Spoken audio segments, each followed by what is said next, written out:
kissed another guy and my BF told me that he doesn't find me attractive anymore and blocked me. The things we sometimes do because we feel pressured or we want to please friends really get us in serious trouble. I don't even know what had come over me that day, but I made a little mistake that cost me my man. Worst part, I don't even know the main reason he suddenly lost attraction to me. Imagine being told in the face that he had lost attraction to me after one silly mistake. I know I shouldn't have done it. I wished I had done things differently, but I couldn't. I lost him because of my stupidity. You know, sometimes trying to make people happy or seeking validation from other people, including your friends or family, may sometimes lead you in hot water, and you might lose yourself in the process, plus your happiness. Imagine losing someone who you had thought you would live your happily ever after and grow old together, suddenly loses interest in you. I know someone might have been through what I had gone through. Please let me know how you dealt with it without losing yourself in the process. So this is how my story goes. I, female 24, met my boyfriend Alex, male 28, at a festival that was happening in Times Square. Well, he saw me with my girls since I was going with them. He asked one of my friends, they had already known each other from high school, to join them as he was also going with his friends. When Polly, my friend, came to us and told us that her high school mate had asked us to join them where they were, we said, why not? The more the merrier, right? We went to join them and we had so much fun. As much as I was an outgoing person, but I was not bubbly like my friends were. I was kind of shy, especially when chilling with strangers. So Alex introduced the guys and himself and vice versa. I won't lie and say it was not epic because it was lit. I enjoyed chilling with Alex and his friends. They were funny and full of life. So after like a few hours, Alex asked to speak to me on the side because our friends were too loud. I had already seen the way he would steal a glance at me if he wanted to say something. Alex is a very handsome and charming guy. I had been looking at him throughout the whole festival up until he asked me on the side. My heart was beating so fast because I didn't know why he wanted to speak to me on the side and what he wanted to talk about. As charming as he was, Alex looked like those guys who would date a girl just for intimacy and dump them after he is teary of you or had found someone else better.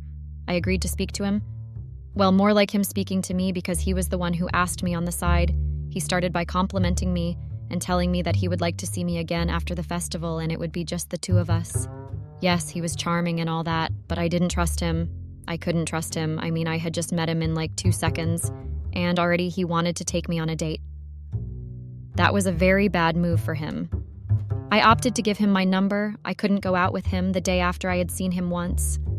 What if he was a serial killer, so it was a better option for me to start getting to know him over the phone and to see what kind of a person he was before meeting up with him alone? I mean, a lot of things were and still are happening on this earth that we live in, so I couldn't risk it. 2 days later, he texted me and we started chatting a lot. I found out that he was actually a very good and humble guy. Yes, he looked like what we call a playa, but looks can be deceiving. And he was, what I must say, do not judge a book by its cover. His handsome and charming self didn't mean he was a playa. From there, we got close, we became friends, and he was smart too. I found out that when I met him, he was 22 years old while I was just 18 years old. He was already in college and I was in my last year in high school. Alex was funny and all that, not to forget that he was also romantic. He knew how to treat a woman, I can give him that. So after some months of getting to know each other, we both couldn't hold the way we were feeling for each other. So he confessed his feelings for me and we took it from there.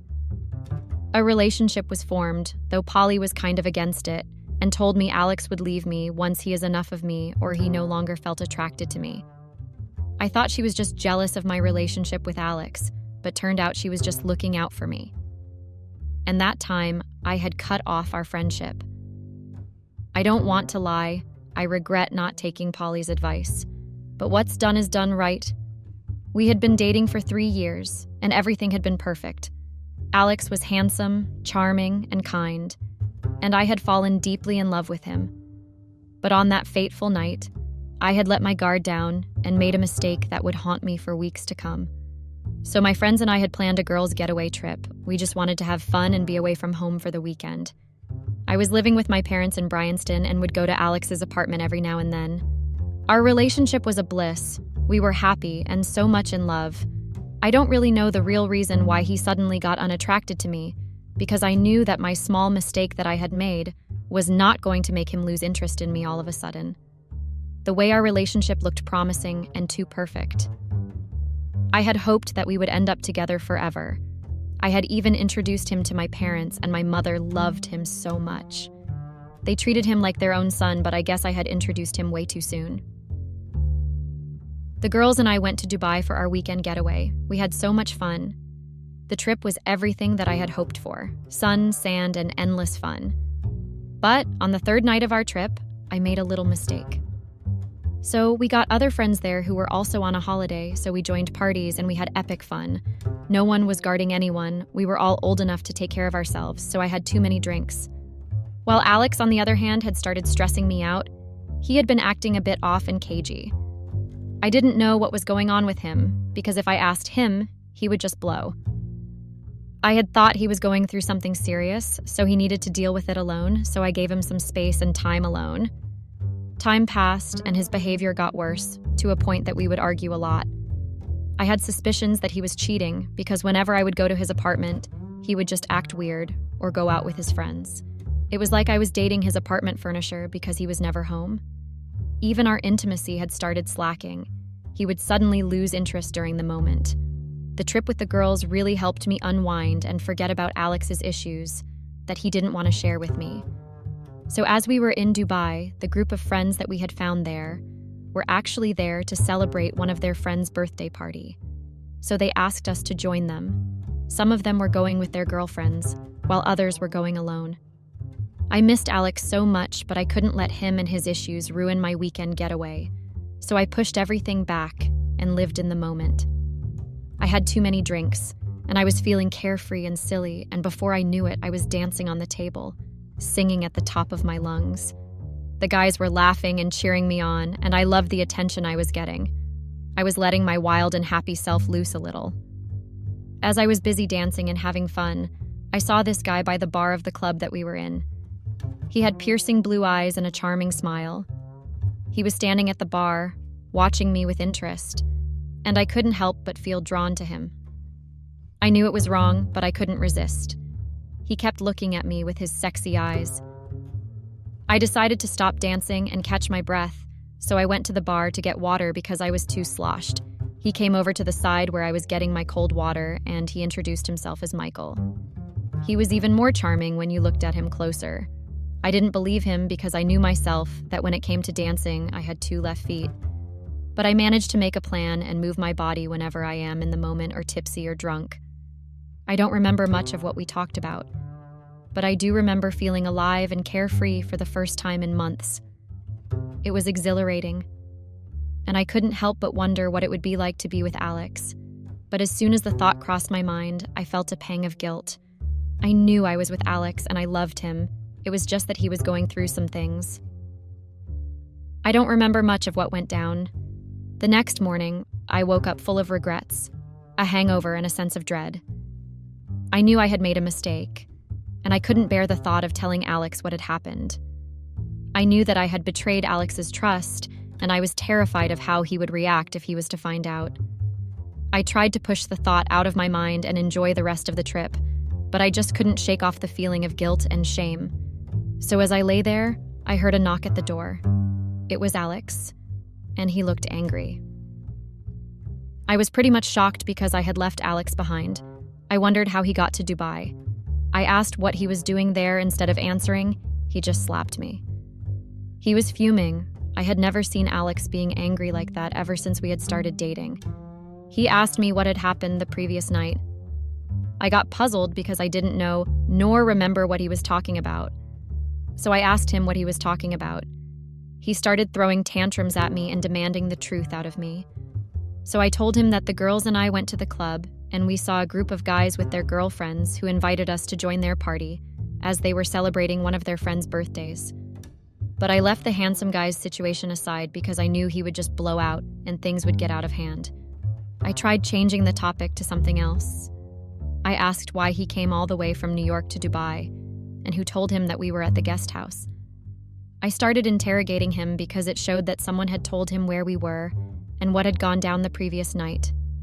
So I needed to know who the snitch was because I knew that it was one of the girls. There was no way someone from the group we were chilling with would have had time to make live videos and post them on social media with our location. It didn't make any sense. Alex asked me to tell him the real truth, or he would find it out himself, and I shouldn't even try to change the topic. I knew there and then that I had to come clean, even if it would ruin a lot of things, but I had to. He took out his phone and showed me a video of me dancing on the club's table. It was so embarrassing to watch myself dancing like a loose girl. I knew I had been caught, and I couldn't deny it.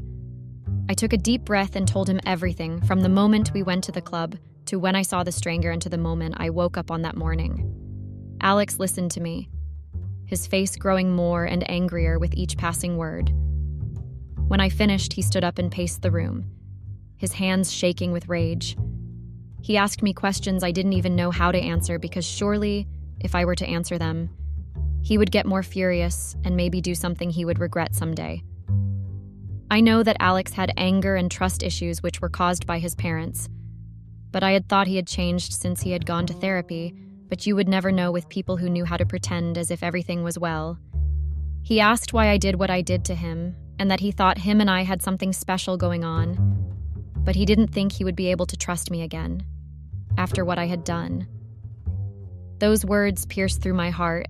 I didn't have any comeback or response because my heart was really broken by his words.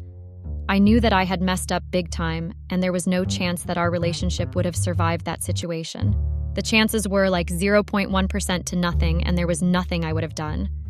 I knew I had hurt and disappointed him, and I felt a deep sense of remorse. I begged him to forgive me and promised to never do anything like that again. But even as I said the words, I knew they were hollow.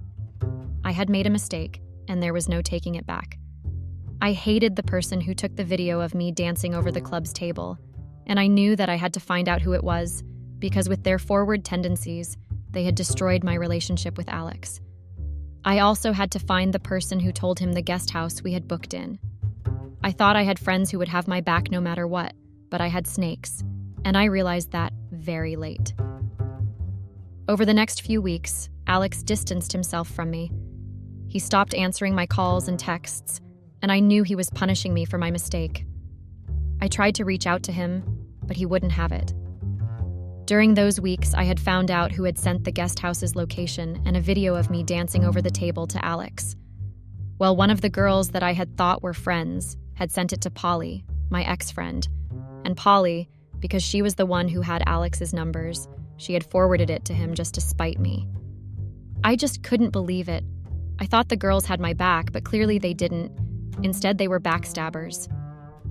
I also found out that one of the girls was jealous of my relationship with Alex because she had a crush on him back in high school since they had gone to the same high school. But Alex never paid attention to her. And she was not Polly's friend at that time, so her jealousy and envy made her think of destroying my relationship with Alex just because of a crazy love crush. After weeks of begging and trying to reach out to Alex, he finally called me back. I was happy and hopeful, thinking that he was finally getting back to himself and he had forgiven me. You know, I had that hope that says, relax, since he had reached out to you, it meant something good, not knowing that my hope and faith was deceiving me. I had hoped for nothing because he asked to meet up with me, well, more like he invited me to his apartment, not knowing that he wanted to drop a very huge and destroying bomb. So I went there with confidence. I even shaved my nana and bought new lingerie, thinking it was going to be a meeting to kiss and make up everything. My heart was full of hope that I was getting my man back, despite what my jealous ex-friend had done. When I got there, he didn't look happy to see me as I was, but I brushed that off, thinking I had come when he had just woken up. I knew that he would get grumpy when he woke up and didn't feel like talking to anyone, so I understood. He appreciated that I had honored his invitation. Then he told me that we had to talk. My heart was pounding out of my ribcage. I got suddenly scared of what he wanted to say. He didn't even beat around the bush. He just told me straight to my face that he had lost attraction to me ever since he received the video of me dancing on top of the table in the club, and the thing that I had told him about the guy that I saw at the club. He said a lot of heartbreaking words. I tried apologizing and begging him to give me another chance to right my wrongs. But he just bluntly told me that he couldn't, and he wouldn't be with a person who didn't respect herself. I admit I did wrong and went all nasty with the guy I saw at the club, but we didn't even go far or made out. The only thing I did with him was kissing him and touching him here and there, nothing more. And as for dancing on top of the table, I was just letting loose and having fun, but all that cost me my man. One stupid night and one stupid mistake that I made when I was sloshed took away my love from me. How can one silly night take away my 3 years relationship? I wished I didn't go to that girl's weekend getaway, but I wanted to rewind because Alex was also distant and didn't want to speak with me sometimes. I was stressed about him to the point that I drank all my sorrows away. I wanted to forget about the way he was treating me even though I was his girlfriend. As much as I was wrong, I blamed him for everything that I had done, because if he was not stressing me out, I wouldn't have made the mistake that I did. After he said everything that he wanted to say, I went back home with a very heavy, broken heart. I was so devastated. I had never felt so low in my life. I felt like I had disappointed myself and ruined my own life. I had always been the perfect girlfriend, always putting my boyfriend's needs before my own. And I couldn't understand why he would just throw me away like that, like I had never meant anything to him, or our relationship never meant anything to him. I felt like I had lost a part of myself, like I was missing a limb. How can one mistake ruin my chance to love like this? I couldn't believe that the person I had loved so much had just dumped me like a used teabag. I was in real denial. I couldn't get myself to accept that I had lost Alex. So after a few days, I tried to reach out to my ex-boyfriend to try to understand what had happened and why he had broken up with me, but he just ignored me.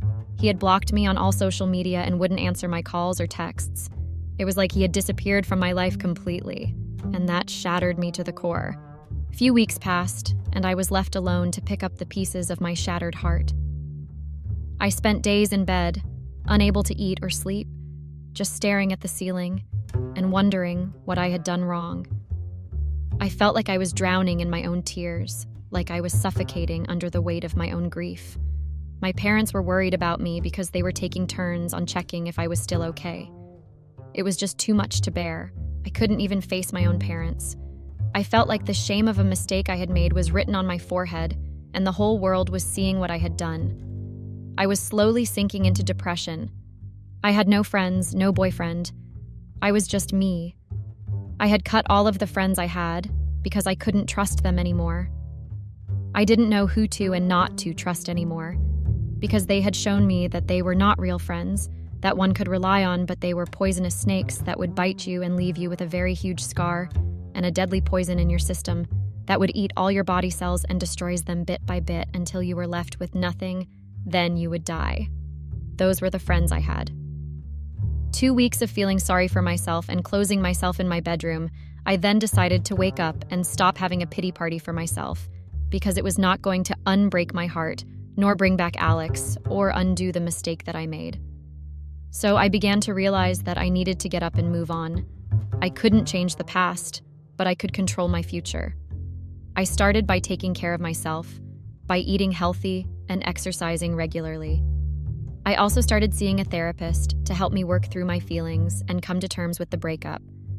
I knew that I had stressed my parents a lot because my mother was no longer herself. She had lost a few kilos, and I felt really bad about that because if I didn't act like I was the first person to be heartbroken and to be dumped, I wouldn't have stressed them like that. Which was also the reason why I had taken the decision to go on a healing journey. Not for myself only, but also my parents. They deserved getting their daughter back. It wasn't easy, but I slowly began to heal. I started to focus on my own needs and desires rather than constantly trying to please my ex-boyfriend. I also started to explore my own interests and hobbies, like painting and hiking, and I discovered a new sense of purpose and joy in my life. I had to heal completely first before I would think of having another guy in my life again. I had to learn a few techniques of controlling temptations and alcohol before I started dating again. Even though it was not going to be like the relationship I had with Alex, I had to move on. The relationship I had with Alex, I used to call it something special and rare because of how we used to be and how we loved each other, but then I blew all that. As the months passed, I began to feel like myself again.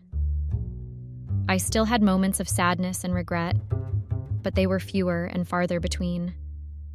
I had learned to let go of the past and embrace the present, and I was starting to see a bright future ahead of me.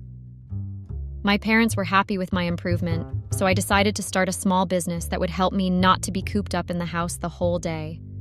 Since I had qualifications in interior designing, I decided to venture into that business. It was not easy starting it from the start, but I did, with the support I got from my parents. So, as I was still on my healing journey, I started to notice other men looking at me with interest. I had always been confident and outgoing, but now I felt like a shadow of my former self. I was hesitant to date again, fearing that I would only end up hurting someone else. I didn't trust myself fully to be committed to someone else. My heart was still on Alex, but I knew that I had to move on and find love again. So months later, I met a man named Jonathan. He was kind, funny, and handsome, and he seemed to see something in me that no one else had seen in a long time. We started dating, and I found myself falling for him. Jonathan was different from Alex, He wasn't perfect, but he was real. He had flaws and imperfections just like everyone else. And as I got to know him, I realized that I didn't need someone who was perfect. I just needed someone who was real. Someone who would love me for me even with my flaws and imperfections. As the months passed, my relationship with Jonathan grew stronger. We laughed together, cried together, and supported each other through thick and thin. I realized that I had found love again, and that it was possible to move on from my past and find happiness. I had even introduced Jonathan to my parents. Well, my parents were very welcoming and warm-hearted, but my father somehow became overprotective of me ever since I had gone through that depressing stage, which resulted in me almost losing myself and my life. When they say your past always finds a way to catch up on you, or your karma always finds a way to knock on your doorstep? What happened to me during my happy moment was the meaning of those phrases. When you had thought all is well, you had healed, moved on, and finally found true love and happiness, there will always be trials and tribulations that would want to get in the way of your happiness. A year later, after I had even forgotten what had happened in the past, I was happy. My life had finally fallen into place. Thinking I had finally found my happy ending and my business was going well. Jonathan had proposed after a year of us dating. Well, he had tried proposing after a few months on our relationship, but I turned him down, which had led to a very huge argument. Thinking I was stringing him along and I was stuck on my ex-boyfriend, which was kinda true, because I hadn't fully recovered from the breakup, and I still needed more time to learn more about him and learn to love him fully without looking for Alex in him. He didn't talk to me for days until he came back to his senses and allowed me to explain why I had turned down his engagement proposal. Since then, I knew that Jonathan loved me, despite everything and anything. He saw me for me. But then, there are always cockroaches who always try by all means to destroy a good thing. So months after Jonathan had proposed for the second time, someone had decided to just wake up and want to ruin my life. Jonathan showed a video of me dancing on the club's table during the trip that I had taken with my ex-girlfriends. And unbelievably, that person also posted a picture of getting all kinky and naughty with the stranger that I had met in Dubai. My past mistakes were catching up on me really bad. I didn't know what to do. I was truly shocked and surprised by the sudden humiliation that person had done. Jonathan got angry at me for hiding such an incrementing history. He also dumped me and called me a snake because I didn't tell him the whole truth about my past while he had poured everything on me about him and his past. I understood his anger, and he had every right to be, but I couldn't beg him, I couldn't allow myself to nag and beg another guy like I did with Alex, so I told him that if he wanted to leave me like how my ex-boyfriend did, the door was open. The only door that was closed was the door of begging and nagging. So, as much as I somehow wished he had done things differently and didn't leave, but I couldn't, and I didn't stop him from leaving. He told me that he couldn't be with a woman who didn't respect herself, and if he was to stay and try to make things out with me, it was not going to be the same because he would look at me and see the video and a picture of me in Dubai. I knew there and then that all the love, realness, and care was actually fake. I mean, if you love a person, you accept them with their burden and past rights. So why couldn't and why wouldn't he do that? My clients retrenched their contract with me after they had seen the video and a picture. It was another tragic and hardest moment of my life, but I couldn't allow myself to go back to where I was. So I worked very hard to prove that my past mistakes don't define me, my present, and my future. I had already moved out of my parents' house to get my own place since the interior designing business was doing well and making profits. I had learned to forgive myself and move on from things that were hurting me the hard way. So with the money I had on my accounts, I hired a private investigator to investigate who had posted the video and a picture and find out why they would stoop so low to destroy my life. My parents and my business mentor were truly amazing to me. The support they had given me was beyond measure. I would really appreciate them even if I were to take my last breath. So a week later, a private investigator got back to me with the feedback information, and I couldn't believe the person who had posted my picture and a video. Well, it was actually 2 people who did that. For what reason, I also don't know till today. I found out that Alex, my ex-boyfriend, was the one who had leaked the video and wrote the nasty caption about me.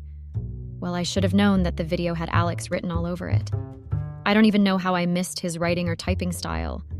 He had called me all sorts of names and told the whole world that I had played with his heart and broke it. He even wrote that he had seen a future with me, but my loose self had ruined everything. What caught my eyes more and shut me was the part where he had written about how much of a disgrace in women's species, and he wished me nothing but full of pain and suffering, just like how he had suffered when he found out about my video. That really did a number on me, and people were bashing me, agreeing with what Alex had written. On the other hand, the person who had posted the picture of me getting naughty with the handsome guy from the club was actually my ex-friend, the one who had a crush on Alex. I didn't understand what her problem with me was because she had destroyed me and my relationship once, so why would she want to do the same thing all over again? And the worst part, I had broken up with Alex. Meaning that she had a chance to be with him like she had wished to? My father always told me to stop living to please people and looking for validation in other people, because at the end of the day, when I die, I would die alone, just like how I was born. So giving my attention to what people were saying about me meant I was giving them power over me to destroy me. And if I react to everything they say or post about me, it would mean that I was giving them a platform to keep on hurting me, and they would always win. What my father said to me really helped me think more about my life and that I shouldn't live my life to please people, because a human being never gets satisfied. So if I gave them the platform that they were seeking for in my life, they would continue striking and keep bringing my past to destroy me. As angry and humiliated as I was, I continued running my business. Yes, I had lost clients, but I didn't lose myself this time around. And I vowed to myself to make sure that I elevate instead of going down. They can say whatever they want to say or post whatever they wish to post about me, but I was not going to allow them to take me down. Jonathan had tried to reach out to me after a whole month and asked to meet up with me so we could talk about us and our relationship. I allowed him to come to my house and he started apologizing about the way he reacted and that stupid and lousy excuse. I told him that I was forgiving him, but when it came to our relationship, I didn't think it was going to work out because he had shown me his true colors.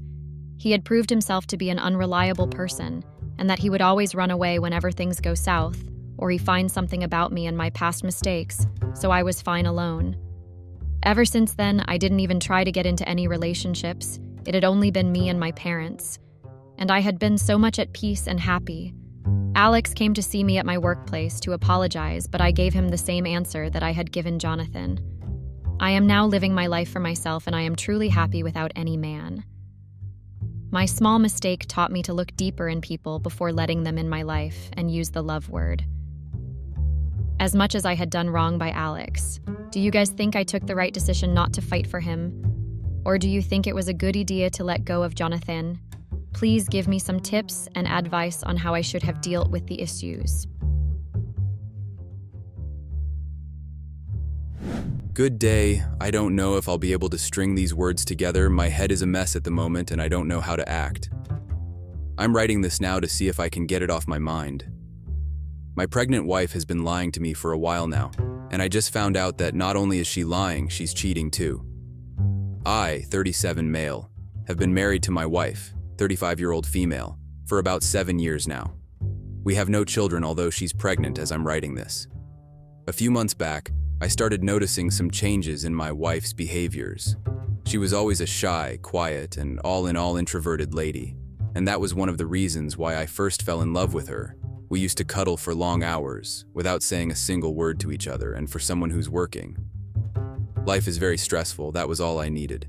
But as I said, I started to notice her change. At first I thought it's good that she's starting to come out of her shell, took her 35 years, lol. She started going out more with friends, and she also started staying out long. Before then, my words were a commandment to her. She never went anywhere without my permission. She never did anything too without my permission. Luckily for me, my wife and I cloned each other's WhatsApp account on our phones. I had hers on mine and she also had mine on hers. We did this close to 12 years ago, 6 months after we started dating. It was something of an inside joke born out of seeing the sheer amount of people on the internet who had either been cheated on or duped out of a fortune by the SO. I hardly ever checked it because I trusted her, and she, before now, had never given me any reason not to trust her. But hey, here we are now. When I opened her WhatsApp on my phone, I saw different conversations from men and women that I have never known in my life.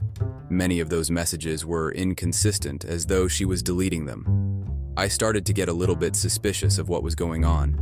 My wife worked for a friend of ours at a gym, so I just shrugged the weird feeling off. Maybe they now have new customers, I thought. Hey everyone. Unfortunately, basically everyone who is watching these videos isn't subscribed. It would mean the world to me to quickly get out of the full screen video for 3 seconds and press that subscribe button. It's free, and you can unsubscribe anytime. Sorry for bothering, and thank you so much if you subscribed. Even though I chose not to think too much about what I saw, I decided to turn on notifications for her messages. Let me see what it is she's deleting before she deletes them. One night, while my wife and I were cuddled up in bed, she got a text on her phone. She checked it, smiled, and headed for the bathroom. Hey, what's that? I asked. Nothing, it's just Haley. Haley was a longtime friend of hers. At first, I went back to bed since it's just Haley, why should I care about their conversation? I wanted to go back to sleep, but I couldn't. I have insomnia. So after staying awake for some time, I decided to just check my phone for a minute. As I was scrolling through TikTok, laughing at memes, I got a notification from my wife's WhatsApp account. It was from a contact saved under my husband. I was wowed. I figured she had saved the number, cause I wouldn't bother checking my messages. Now that I think of it, that was really clever of her. I opened the message. Holy shit. My jaw dropped for what felt like a minute. I scratched my eyes and pinched myself, hoping this was a dream. It wasn't. What did I see? A long history of back and forth messaging from my wife and this random guy, ranging from sharing nudes to talking about how they longed for one another, and sadly, some messages dissed me. How could she? What even annoyed me the most was the fact that whilst I read the chat, more messages were popping up. What do you have on? He sent her, to which she responded saying, just a robe, do you want me to take it off for you? He sent a yes, and after some seconds, she sent him a video of her, touching herself, fully nude, right under my nose. She was doing this right under my nose. I swear I almost cried. It took the will of 1,000 Smiths for me to close that clone app. Minutes later, she got out of the bathroom, got dressed, and headed out. I wanted to follow her, trail her, see who she was cheating on me with, and deal with the both of them. I opted not to, cause I knew that with how mad, heartbroken, and pissed off I was, I might have hit Ctrl-Z on both their lives. I couldn't sleep that day. I went to the very top of the chat and started reading. From when he first slid into her DMs, she was mad at him for disrespecting me to my face, then mad at me for not doing anything about it. I was confused. I'm normally not one to take disrespect from anyone. As I read on, I found out who it was she was cheating on me with, and if you're guessing Haley's boyfriend, you're 100% accurate. This meth, I thought. I helped him get on Haley's good graces 5 years ago, and this is how he repays me? By screwing my wife? Then it hit me. My wife's pregnancy. Is the baby even mine? Wow. I was grateful to God when we got the news, but now I'm hoping that somehow the kid isn't mine. 'Cause now I decided I was going to leave. I don't really think I need advice here. Maybe if I go back and forth with someone in the comments, I can slowly move on from this. Also, I'm hoping that anyone who sees this and is going through something similar, I'm hoping you find happiness again. Anyway, I went to my lawyer house the next day, being Saturday. See, my lawyer was a childhood friend of mine, and he never seemed to like the woman I gave my surname to. We had discussed the situation. I let him have his "I told you so" rants for a few minutes, then we went down to business. I need a divorce, and I need it yesterday, I told him. I brought him all the documents and asked him to prepare the divorce papers for me, quickly. "You're lucky she made you sign the prenup," he said. I guess I was lucky. With the amount of money you have now and that which she earns now, you would have had to pay her off a couple $100,000. Oh my God. I couldn't think straight. I almost fell to my knees in thanksgiving. I thanked God I signed the prenup because, to be fair, I didn't even want to. To give you a rundown, when we were getting married, I was still doing odd jobs while managing my startup company. So I was earning a little above minimum wage while she was making roughly $70K annually. She cited the fact that her company had her in line for management and yada yada yada, so she made me sign the prenup. Well, fortunately and unfortunately for her, when the coronavirus came, her company was one of them that got swept off by the 1.5-year-long lockdown. It got so bad that towards the end, they couldn't even pay their workers. They owed a lot of money, and she ended up getting let go. On the other hand, the lockdown brought good tidings my way. My startup started to make some money, and I was able to retire from working altogether, as by the time the lockdown got to 10 months, I was already making close to $20K monthly, whether I came into the company or not. So, back to the issue on ground. My wife angers me to even call her that now, so I'll call her by the devil's spawn name she was given. After talking about what to do with Lucy for a while, I decided that I was going to stack evidence up. I was going to print out screenshots of both their infidelity. I was going to get videos too. I was going to send it to her parents and to the church. She was a minister at our church, and if the kid isn't mine, I was going to leave. I and my lawyer friend Davis went to the bar to help me cool down. He suggested he helped me bag a shoddy to hook up with for the night, which I declined. Hooking up with randoms is what got me into this mess. At the end of the day, I was too drunk to drive, so Dave dropped me off at home. As I sat there, drunk, thinking of how my life, which I had planned to be perfect, had now gone up in flames, I was so distraught. At some point, my hours of thinking, I didn't even know when I brought out a rope, hung it up and sat there looking at it for a while. Looking back at it now, that was the most cowardly thing to do, but then I was ready to bid this shitty life going. I went for a run. When I came back, my wife sat in the parlor crying. I hadn't put back the rope and she had seen it there. She ran to hug me as she saw me walk in, saying how she never knew I was going through something, how I never said a word about my pain to her, how she couldn't believe I would try to take my own life and leave her alone with the kid.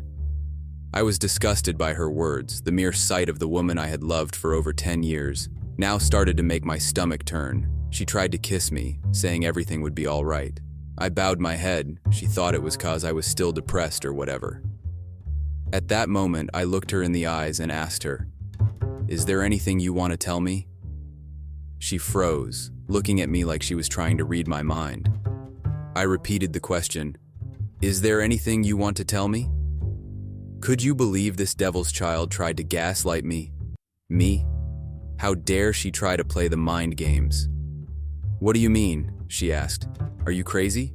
I'm here crying my eyes out about you wanted to unalive yourself and you have the guts to ask me, 'Is there anything you want to tell me? Is this some sort of a joke?'" she added. After a lot of shouting and arguing, I was even surprised that I didn't let slip that I knew she was cheating. She went up to the bedroom and I starred in the parlor for a while. I have had it up to my neck, so I decided to pour it out here before I try again and succeed this time. Update. Thank you guys for reaching out to me. I planned to update you all, but I came out of retirement like Lionel Messi, LOL. I took the advice of some of you who said I should seek therapy. I was never really a fan of it, but I must say it has helped me a lot in this trying time. I've also started hitting the gym, as is normal in these situations. I'm glad I shared my story because I never really knew what I would have done if I didn't. After that long argument where I left off, we didn't talk for weeks, which was fine by me as I didn't want to see her face anymore. I kept on taking screenshots and piling them up. Also, I put up hidden cameras in the house. Lucy owned the place. I wanted to believe that she didn't bring him over to the house and that they didn't do anything on the bed we shared. Well, let's just say I was stupid for thinking they wouldn't. After one more month, I had loads of evidence. I created a website which I posted all the videos I gathered, from videos of him to videos of hers, to videos of both of them. If you had seen me working on that website, you'd have thought I was creating a porn site. Well, 3 months later, Lucy was in labor. I had drafted all the necessary documents and had filed for a divorce. Her labor was on the day of her cheating partner's anniversary with Haley. Coincidence? I think not. I went over to their place with a copy of the documents and records of the affair. I knocked on the door and was greeted by Haley's. I handed the documents to her and say to her, "Your husband and my soon-to-be ex-wife are screwing each other." Within seconds, her husband came out, unclad but for a towel wrapped around his waist. I guess he didn't hear me at the door. From the look on both our faces, he knew what was going on. "Honey, I can explain," he said. Why do they always think they can explain? In a fit of rage, since I was days away from being free, I rushed at him, swinging. I even thought he would be able to put up a fight, but he wasn't. Such a pathetic, weak man. He was in his early 40s. As he laid on the ground, passed out like a fat man after one round of intimacy, I stood over him, wondering what would make Lucy cheat on me with this peon. As I left, I pulled his hair, taking a few with me. Now to find out if I'll be paying child support or not, I went back to the hospital, the nurses wondering why I had left and why I was walking in blood-fisted and with hair in my hand. I walked straight to one of the midwives, handed her the hair and said, "Take this. Immediately that child is born, run a DNA test with this hair and with my blood sample. Also, if the child is not mine, be sure my name isn't on the birth certificate." I went out again, to the church this time. Luckily, the pastor was on seat. I handed him another copy of the documents. I didn't even have time to see the look on his face. I placed calls, telling my Staub ex-wife's family that I have an important announcement and I want to meet all of them at their father's house. When I got there, they were all waiting for me. I started handing out more copies, from mom to dad to brother to sister. Everyone got copies. I made to leave, then turned to them. "She's in labor, may be mine, may not be mine." Then I made to leave again. Her younger sister, who weirdly also got cheated on, ran to hug me. She was crying. Her brother shook my hands and said, "Do what you have to do, man. She f***ed up. Feed her to the streets." Her dad walked towards me.